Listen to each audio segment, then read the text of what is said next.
I truly realized how big the favoritism was when Sean stole $200 in cash from Mason's wallet, and instead of making Sean give it back, their dad told Mason to let it go and to forgive Sean, simply because he was younger and less understanding. Fast forward to today.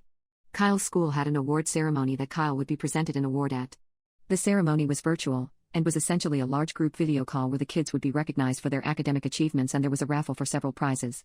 Kyle was excited because one of the prizes was a game system he wanted. Parents were invited to join in on their own computer to get an extra entry for raffle prizes on behalf of their children. I wasn't going to be able to make it as I had work, but I told my husband to just drop in and watch them read Kyle's name, as well as stick around so Kyle could have a slightly better chance at getting the prize he wanted. Again, this was a virtual event. All that my headache-causing husband had to do was go to the website and sit there for less than half an hour. He said he'd do it no problem. On the day of the event, I reminded him before I left for work to make sure he showed up.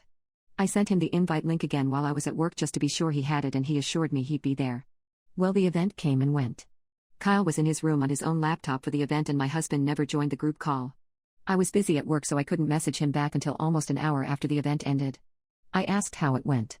He replied, "Oh yeah, the event. Sorry I forgot about it, not gonna lie, I saw red." I was furious, but I wanted to wait until I got home to talk to him. So I get home and see our oldest son Mason's car in our driveway. He does not live with us anymore. He is in college and has his own apartment. I walk inside and our youngest Sean is in the living room looking upset. I ask him what's wrong, and he says the other boys are fighting with Dad. I asked what happened, and he said he doesn't know, just that Kyle got really mad and called Mason when he told Kyle that he and my husband went to get frozen yogurt earlier. I asked what time they went, and he told me. It was 10 minutes before Kyle's event. At that moment, Mason, Kyle and my husband all come down the stairs. They're yelling, and Mason has a duffel bag with Kyle's things. I asked what was happening, and Mason said he's taking Kyle with him to stay at his apartment for a while. I told him Kyle can stay the night, but he can't just move in with him. My husband said that Kyle is not leaving and he needs to talk to him privately. But Mason blew up on him. He said everyone knows Sean is his favorite and he couldn't tell Sean to wait 30 minutes before taking him to get yogurt. That's when I realized my husband never forgot about the event, he just deemed taking Sean for frozen yogurt was more important. At this point, Kyle joins in and says that he's tired of his dad always choosing Sean over the two of them and he wants to stay with Mason. My husband was apologizing and saying he doesn't choose Sean over them, he just made a miscalculation. Mason spoke up, saying you always just make mistakes that leave me and Kyle on the back burner, and told him to try to remember the last time he did something with either he or Kyle alone. My husband listed 2 events. Mason reminded him that Sean tagged along for both. My husband said their family and of course he's allowed to go with them. Kyle shouted back that my husband has taken out-of-town trips with just him and Sean 7 times in the last year and a half. And he was right. Sean got visibly upset at this point. Mason said he was sorry and that this wasn't about anything Sean did wrong. That it was their dad's fault and not his. Sean went upstairs to his room. My husband started going after him and Mason said, "See? You've got 3 upset sons and you still run off to cuddle Sean." My husband said that's not true, he's just more sensitive than the other boys. Mason told him he wants so badly for Sean to be his only son that he can have his wish. He said not to call or text him or Kyle anymore and that they don't have a dad anymore.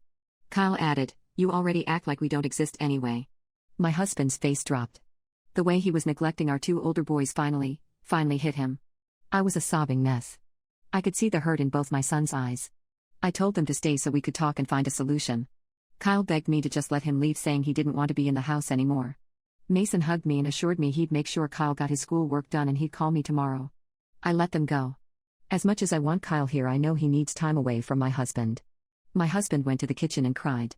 He's never been an emotional man, but the reality of our 2 older boys wanting to go no contact with him finally knocked some sense into him. I wanted to yell and scream at him. I told him for years that he needed to stop favoring one child. All he had to do was show up one goddamn time for Kyle. I'm so angry. Instead, I told my husband that I love him and I know he's hurt, so I'm not going to yell at him. But I told him I love my children more and that if he didn't fix things with his boys and start treating them equally from this moment forward, I would be divorcing him. He just said I don't want to lose my family. He started to get up, saying he should make sure Sean was okay. I told him I would check on Sean and for once he needed to think of his other sons. I admit I was passive-aggressive, but my blood was boiling and I was trying my best not to tear my husband down any more than my son's parting words had. I spent the next hour consoling Sean and reassuring him that his brothers don't hate him and that their issue is with my husband, not him. He said they won't text him back and I said he needs to give them time.